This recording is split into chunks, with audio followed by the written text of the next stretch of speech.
ମୁଁ ଆଶା କରୁଛି। ତେଣୁ ମୁଁ ଆପଣମାନଙ୍କୁ କେବଳ ଏତିକି ଭରସା ଦେବି, ଆପଣମାନଙ୍କ ଭାଇ ଆପଣଙ୍କ ଗହଣରେ ଆଜି ନାହାନ୍ତି, ମୁଁ ତାଙ୍କ ଜନ୍ମଦିନରେ ଆପଣମାନଙ୍କୁ କେବଳ ଏତିକି କହିପାରିବି ଯେ ଆପଣମାନଙ୍କର ଏ ଭଉଣୀ ଏ ମଧୁବାବା ସବୁବେଳେ ଯେତେବେଳେ ଆପଣମାନେ ଖୋଜିବେ ଆପଣମାନଙ୍କ ପାଖରେ ଠିଆ ହେଇଥିବ।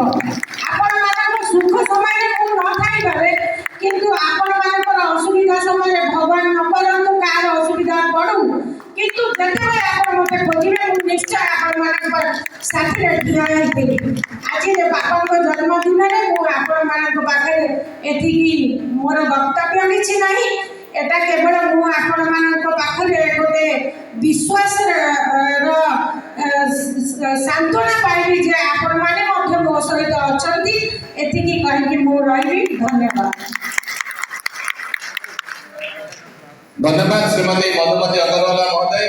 वर्तमान मैं अनुरोध करी आमर